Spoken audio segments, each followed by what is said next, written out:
खबर है गुमला से, जहां सदर अस्पताल में सांप के जहर के शिकार मरीज के इलाज के नाम पर अंधविश्वास का तमाशा हुआ। डॉक्टरों ने एंटी वेनम सुई दी, तभी मरीज की सेहत में सुधार हो पाया।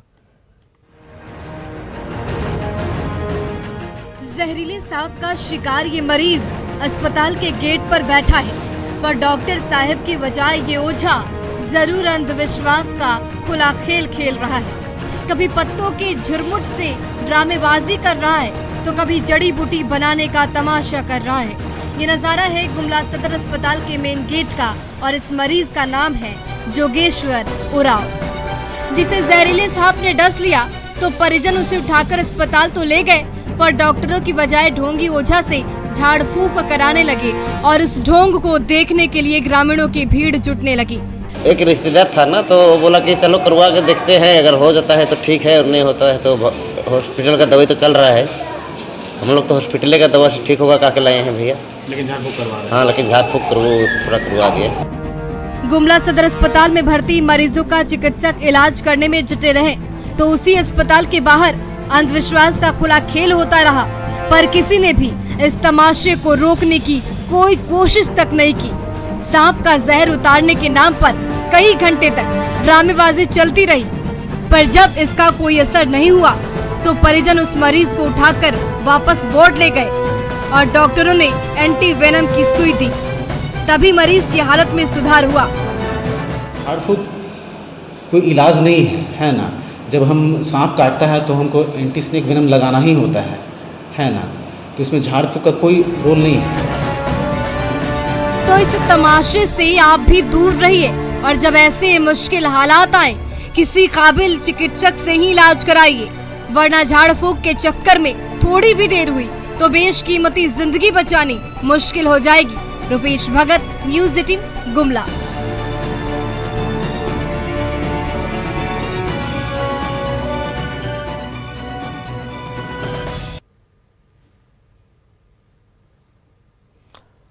गोपालगंज में जब्त की गई शराब पर बुलडोजर चला। एक साथ 3 जगहों पर कार्रवाई की गई और 12,000 लीटर देसी विदेशी शराब नष्ट की गई। शराब अलग अलग जगहों से बरामद की गई थी और इन मामलों में 300 लोगों को गिरफ्तार किया गया था।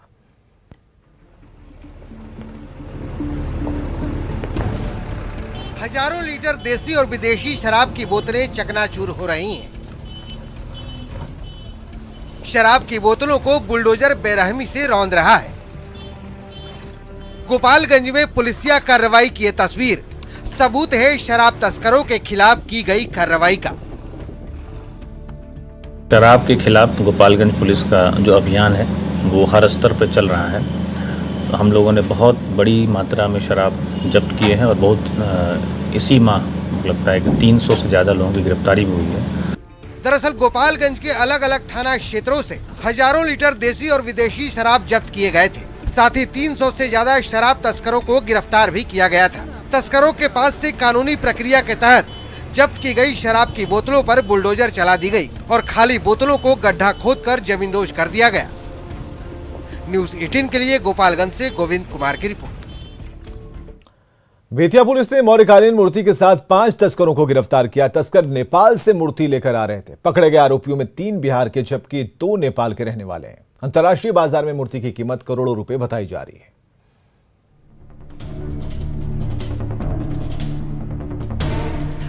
टेबल पर रखी जिस मूर्ति को आप देख रहे हैं, ये कोई आम मूर्ति नहीं है। ये सम्राट अशोक के समय की मौर्यकालीन मूर्ति है, जिसके अंतर्राष्ट्रीय मार्केट में कीमत करोड़ों रुपए बताई जा रही है। 8 किलो वजन और करीब 1 फीट ऊंची इस मूर्ति को तस्करी करके नेपाल के रास्ते भारत लाया जा रहा है, जिसकी सूचना पुलिस को लग गई। बेतिया के मझौलिया थाने की पुलिस ने छापेमारी कर मूर्ति के साथ 5 तस्करों को भी गिरफ्तार किया। गिरफ्तार तस्करों में 2 नेपाल और 3 भारत के रहने वाले हैं। इन लोगों के खिलाफ पहले भी तस्करी का केस दर्ज हो चुका है। मूर्ति नेपाल के काठमांडू से लाई गई थी, जिसे अंतर्राष्ट्रीय बाजार में बेचना था। इस बात का पहले भी खुलासा हो चुका है कि बेतिया में चोरी हुई मूर्तियों के अंतर्राष्ट्रीय खरीदार जुटते हैं। पुलिस की पूछताछ में ये साफ हो पाएगा कि मूर्ति चोरी का ये रैकेट कहां-कहां तक फैला हुआ है। न्यूज़ 18 के लिए बेतिया से प्रफुल्ल कुमार की रिपोर्ट। घर के कई ऐसे सामान होते हैं जो बेकार लगते हैं, लेकिन Patna art and craft college में पढ़ने वाले एक छात्र उसी से ऐसा सामान बनाते हैं कि लोग हैरान रह जाते हैं।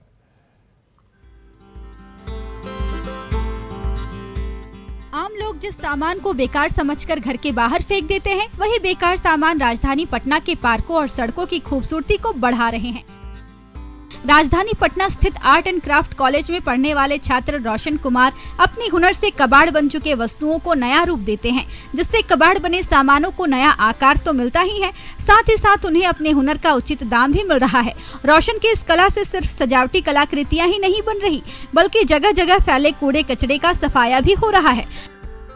युवा अपनी कला से धरती से कूड़े को साफ नहीं कर रहे, बल्कि लोगों से पर्यावरण को बचाने की अपील भी कर रहे हैं, जो लोगों को काफी पसंद आ रहा है।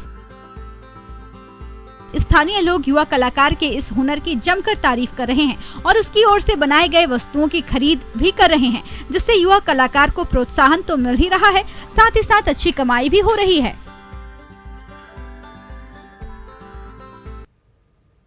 और आगे देखिए खबरों तो समझिए।